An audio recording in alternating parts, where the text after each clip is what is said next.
It's the Eastside Fantasy Football Podcast. Today is Saturday, October 29th. I am Nick Testoni, joined by my co-host, Joe Briner. Joe, a lot of news to cover. We just got hit with some big news. Oh, yeah, the deadline's coming up. But before all that, I'd like to make this about myself for a second. I got two facts that I got given this week. Now, my team stinks. That's fine. But Sam Smith, who I believe is the only one still in college in this entire league. He's the numbers guy. Well, he's the only one who's still attending class. Yes. In this, he lives in Kentucky. He does. So he must have a lot of free time. He had found a website where it shows you all these things. You just put in your league code and it shows you all this stuff. I'm 1-6. If I had Diego's fantasy schedule, I'd be 5-2 with this piece of trash team. Oh my goodness. I want to see that. I want to see all the information. Yeah, I'll pass it along. And then also this is I was talking to Andy. Andy's getting a lot of offers on Kareem Hunt. We'll get to that later. I have a little special segment for you. But Andy was crunching the numbers the other day, big smart guy. And this is the exact text. He said, I did some research yesterday. Referring to me and him, he said, both of us have already succeeded the average amount of games missed due to injury for a fantasy manager in an entire season. Oh my goodness. And we're only halfway through. And me and Andy are at the bottom of the standings. And look, some teams, some guys pan out better, but it has been an injury-riddled season for Papa Kamish and myself. I digress. Joe, how you feeling today? Feeling pretty good. We've got hit with some big news. We have a lot to go over actually in our news segment here. Right before we started recording. Yeah, go ahead.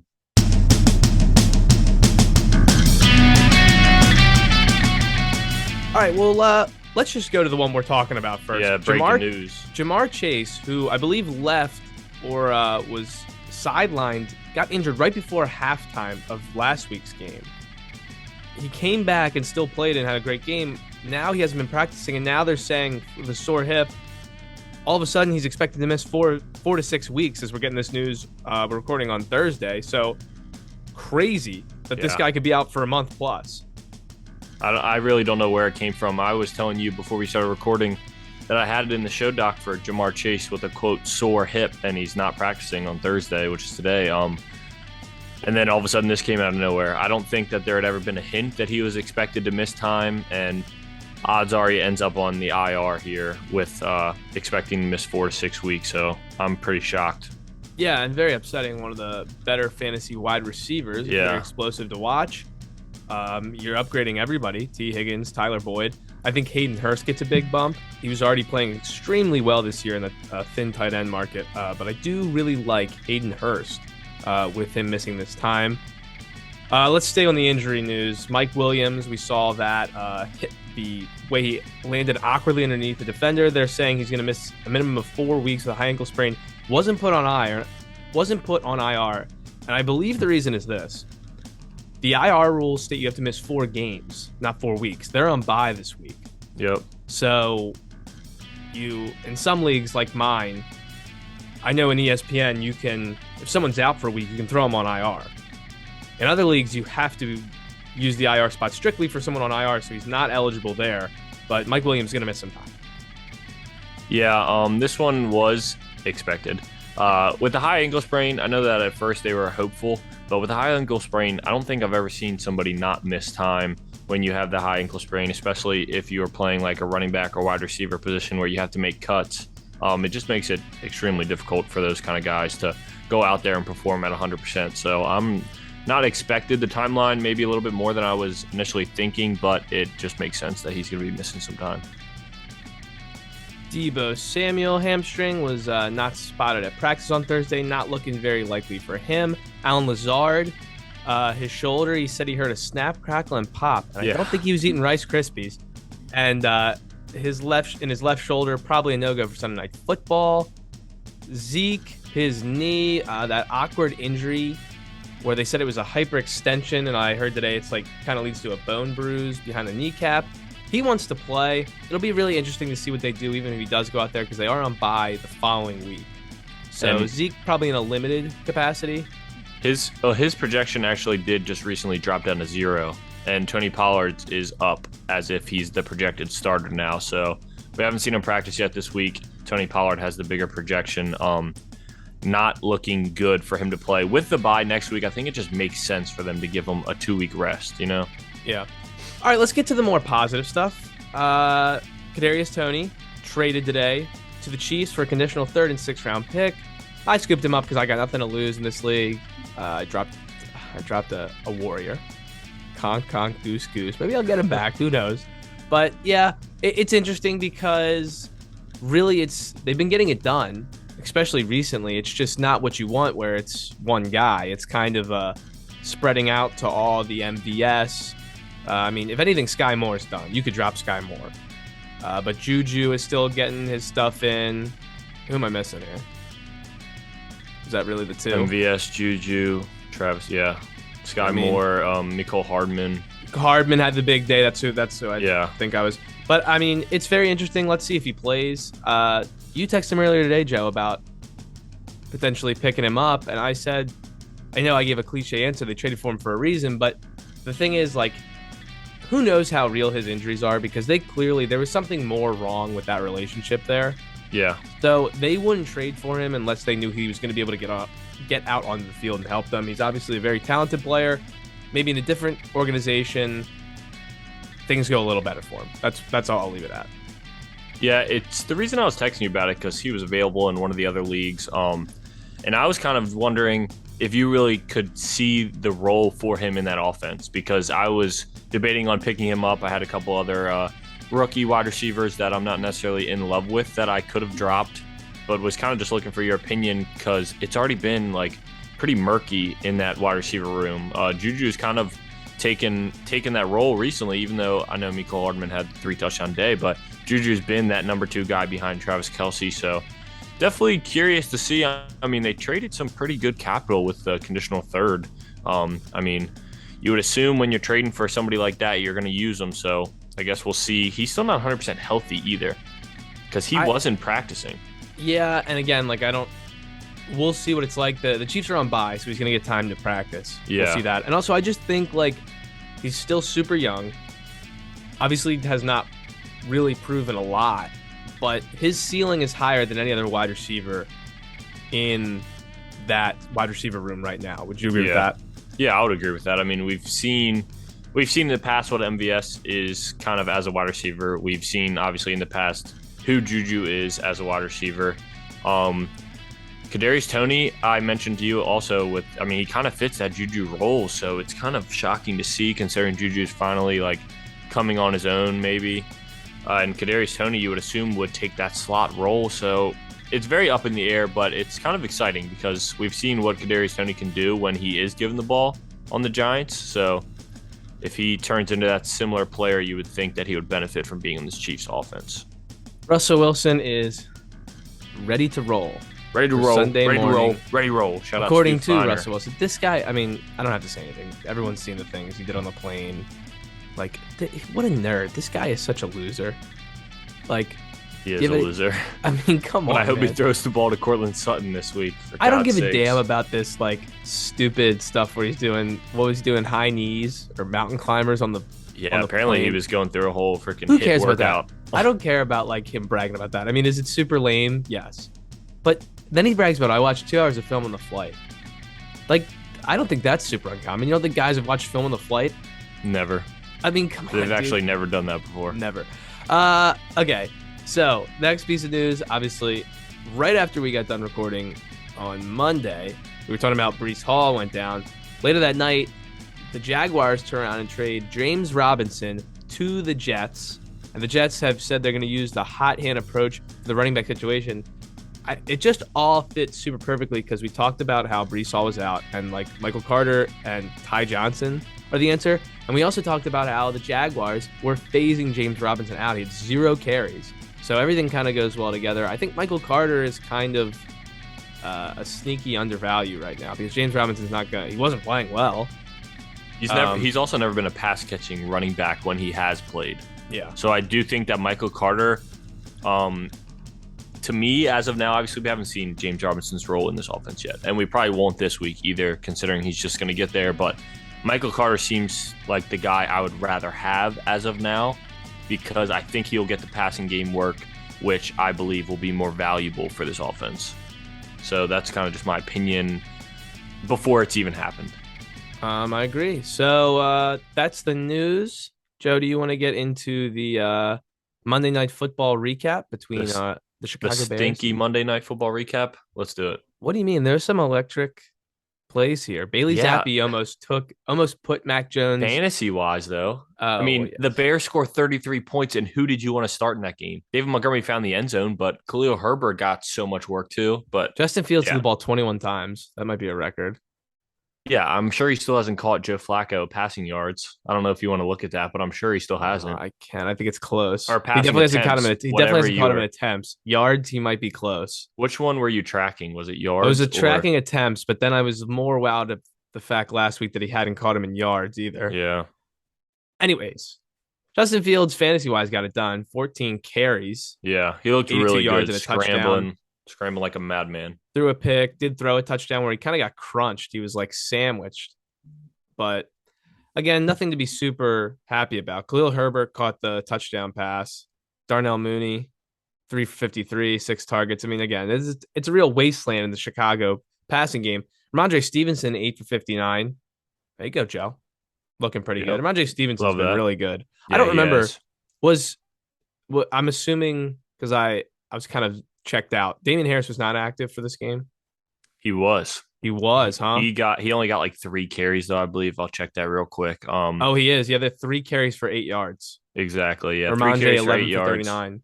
Now, a different kind of Different game role. script than you usually see Yeah. though. And Ramondre has no problem catching all 6 of the balls he got thrown to him, I believe, out of the backfield, and looked really good when he got it. Actually, 8. He was 8 for 8 in the passing game for 59 yards. I mean, that was a huge output of his fantasy performance. Found the end zone as well. Um, we've heard the murmurs. Ramondre Stevenson RB8 on the season right now. RB8 on the season. Very good. And weeks 1 and 2, he scored 4 and 6 fantasy points.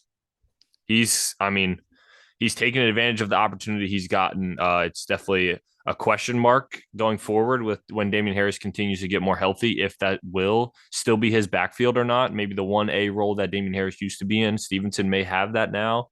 I think this will be a big week. Damian Harris, another week to get healthy against the Jets this week. This will be a big kind of one to look at to see what really happens with that backfield. Who would you rather see for fantasy purposes continue to quarterback this team? Bailey Zappi. Yeah, I think I agree too. He just looks more willing to kind of sling the ball. Obviously, you don't really have too much hope He's a on little more Patriots mobile. pass catchers. Yeah, kind of continues drives a little bit better than Mac Jones, I think, and clearly had no problem dumping it down to Ramondre Stevenson. So I love that. So He was singing along to Stacy's mom on yeah, the sideline. Gotta like that. That's got to count for something. the hype that he brought when he came into the game and they Oh, I scored know. 2 quick touchdowns, I thought the game was over. Thought the Patriots were going to roll back and win by 30 points. I was getting real nervous because I was up by 17 or 18. Were you playing the Patriots defense? No, I was playing Jacoby Myers. Oh, okay. Yeah. And I was like super comfortable about it. And it's even harder to score, like, because we don't have the bonuses in that league, and it's 15 yards for 1 point. Oh, He catches okay. that long touchdown pass, and all of a sudden he's got 10 points, and I'm like, oh, good God, because there's so Then, much game left. then But that was it. That was it, really. yep, that was it. So I didn't have to worry about it. They get one more catch the rest of the day. So that was Monday Night Football. Bears blow out the Patriots. Unbelievable. But nothing to talk in the home league trade talk. There was almost a crazy trade that went through just out of pure Yeah. spite. I almost Speaking got of Saquon Barkley dropping for Tyler Tyler Conklin. Conklin. And that trade was accepted purely because Sam Smith just wanted to make Jackson angry about last week. And it lasted longer. That trade I know. had a longer time in the process before getting vetoed than Jackson's trade did. That this close, but there wasn't a handshake agreement that I was going to send them right back. Yeah. Well, I think we all kind of were on the same page that even if we were, because I didn't vote until the end. I was actually the 8th vote. Oh, you Yeah. So I'm jerk. sorry. I'm sorry to ruin that for you, but I think we were all aware that that was a joke. There was a lot of hostility in the group chat. There was a lot of tempers were starting to flare a little bit, just about trading in general in this league, which it happens every year. It honestly does. So I'm not surprised at all. And we're all going to be okay. Everybody's going to live through this. But that was obviously a joke trade. And I think everybody's on the same page. So nobody was really stressing too much about if it actually went through or not. So while we're on the trade topic, I have a special little surprise segment. I like to, keep you on your toes sometimes, Joe. Nice. Hell I don't want yeah. you to get So trade deadline for the NFL is coming up this Tuesday, November 1st, I believe. So it's after week 8. There's a couple guys whose names have been mentioned a lot, and obviously that really affects their fantasy output. I mentioned Kareem on earlier, so I have a couple names for you, and I just want you to say whether you think they'll be traded or not, and if Cool. so, do you think it can help their fantasy output? So the first one I have here is Understood. Cam Akers. Huh. That's a weird one because we saw so much information about him, like never playing again for the Rams, actively looking for a trade. And you would have assumed something would have kind of happened because I feel like once you have leverage like that, because obviously something personal happened, I feel like other teams kind of had leverage that could have not lowballed, but necessarily they could have at least gotten Cam Akers for like 50 cents on the dollar, you know? So I'm going to say he does not get traded, I also don't which think he gets I traded, don't think he gets traded. and I don't think he'll play the rest of the year. No, I don't think so. I That's what I was going to say. I think it's just going to be a weird dynamic where Cam Akers is all of a sudden done for the year. I don't think His season, his career may be over I, because I I don't mean, think anybody wants him. no, There's I no don't think interest. so I either. heard today Adam Schefter said the Rams package for McCaffrey was 3 picks and Cam Akers. And the Wow, 49ers was 4 picks, and they went with the 49ers 4 picks. I don't wow, who I would didn't know want that. I don't know. I just don't see how he could you want him. Kareem Hunt is my Yeah, next name on this list. yeah, I knew that he was going to come up, and I'm actually going to say he does get traded. It would be surprising, but the only reason I'm going to say he does is because of the usage recently. Obviously, Nick Chubb is the back there, but the usage recently, he doesn't even have double digit, or I think he combines for like 12 carries or 12 touches throughout the last 2 weeks. He has not been getting involved, and I think it's because I heard this on the fantasy footballers a little bit too that they're not using him because people know how good of a back Kareem Hunt is, and if they're trading him, they don't want him to get injured. So I think they're in some serious talks right now. I don't know where, but I think he will get traded, and I think it will most likely be a bump in his production and usage for fantasy. So I'm really torn on Kareem Hunt. It makes all the sense in the world. I think he had a holdout or hold in, whatever, at the beginning of the season. He wanted more money. They didn't give it to him. He's on an expiring contract. He took this backup job essentially because he had nowhere else to go after the incident in Kansas City. He's a great running back. And all that makes sense. So that's why I think he doesn't get traded because the NFL is like that sometimes. Fair Should enough. he be traded? Yes, but especially I just something tells me they're going to hold on to him. The backup to him, by the way, is Dearness Johnson, who has been fantasy usable in the past. So Yep. very interesting to see where it goes from there. But I don't think he gets traded. And I also want to say the places where he's been rumored to go, like I think the Rams is one place. I don't actually know if it gets better there because that O line is terrible. Yeah, no running back has been able to succeed yet with the Rams. And I don't think like he'll catch some footballs, but the problem there is Cooper Cup it takes so many targets and receptions that like you'll get a couple catches from Hunt, but it's never going to be like he's the second, like a normal second or third option on another team, just because there's a hyper focus there. I'll go on to the next guy, DJ Moore. No, I don't think DJ Moore gets traded. I think the Panthers actually came out and said that he's like a key player in their offense and in their future.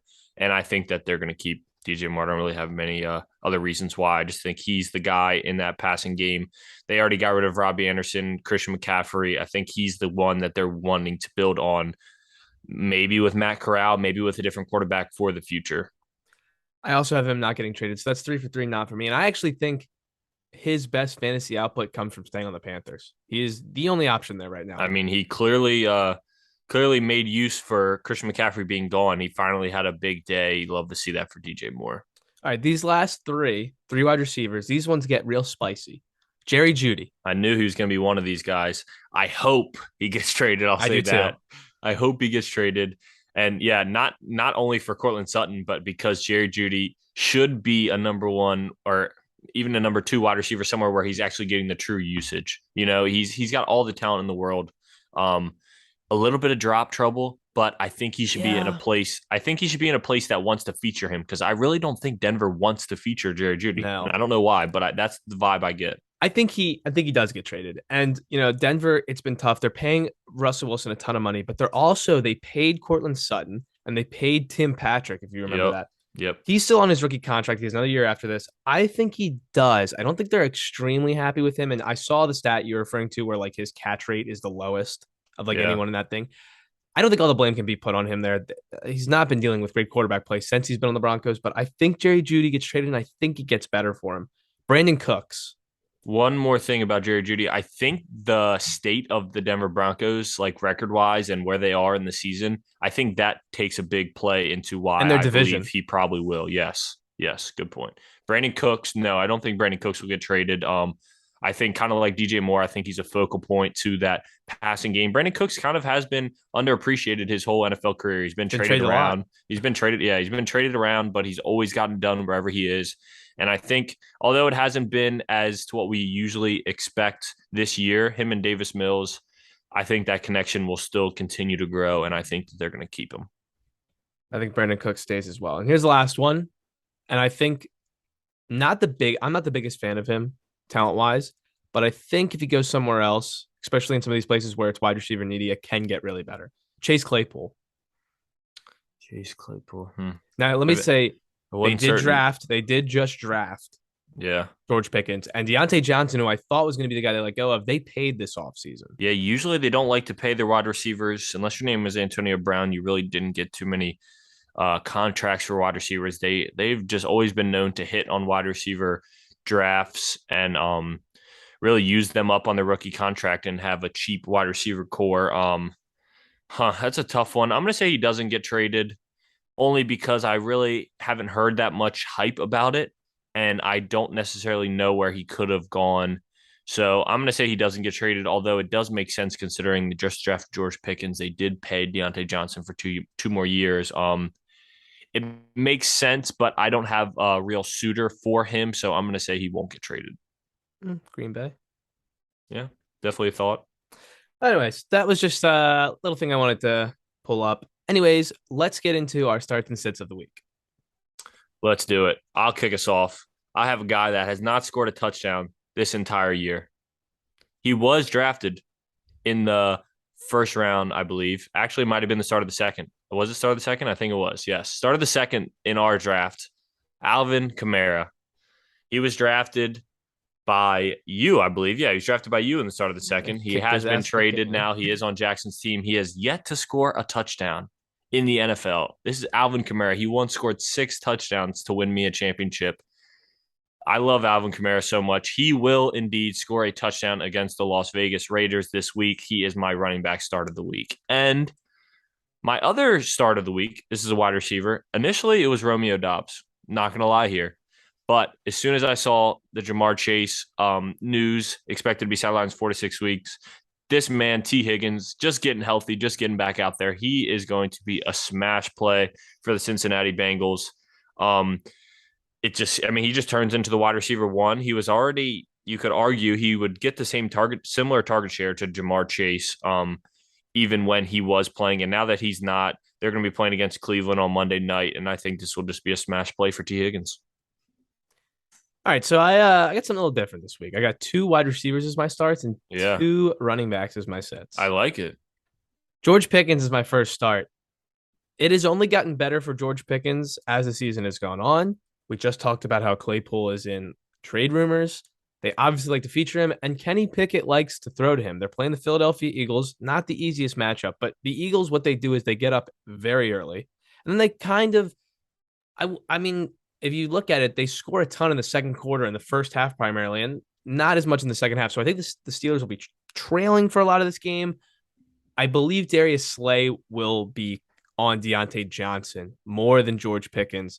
I think Pickens can score another touchdown this game. Obviously not a crazy day because I don't think the Steelers will win, but they'll have to keep it close a little bit. I think it could be a very good day for George Pickens. And my other one's DJ Moore. Yeah, Joe, you went with him 2 weeks ago. Yep. I'm going to go with him this week. They play the Falcons. The Falcons have not been good defensively through the air, and I believe AJ Terrell is out, but he had already been playing not like very underwhelming compared to last year. He was not the same shutdown corner. It's a very good matchup. Right now, I have safety Jalen Hawkins is out, and Terrell is questionable. So, and another D Alford, their other cornerback's questionable. So, a lot of injuries and an already bad defense. I believe Carolina and PJ Walker. The new goal in this offense is to get the ball to DJ Moore. So I have DJ Moore Love as my that. second start of the week. For the sits, James Conner. And I'm playing him this week. And it's going to be awful. Uh, he's coming off an injury. And I think, Not even certain if he will play, too. no, yeah, and obviously take that out if he's not playing. I think he Yeah. will suit up, but I just believe, in a matchup against Minnesota, and Minnesota has been kind of a mid-pack defense. I just think, Benjamin's role is going to grow. And like Connor, obviously, I think will be used in the early downs and maybe goal line packages. But I think even more like this offense gets better with DeAndre Hopkins, but maybe targets him more around the goal line instead of running the football. And if they do run the football, I think it's Kyler. So James Conner, especially coming off an injury, rib injury, where we're not certain if he's going to play, but I think he will. I don't think James Conner has a good weeks. And then my other one's Aaron Jones. Look, I've been really down on AJ Dillon for a while, and Aaron Jones he's not getting the attempts, and they're playing Buffalo this week. And the entire Packers, did you see? So hilarious. Did you see the comments? Now it was against your football team. The comments Aaron Rodgers made on I did Pat not. McAfee show. Pat McAfee said, "Well, what was Washington doing to uh, you know, make it difficult for you guys on offense?" And he said, "Nothing."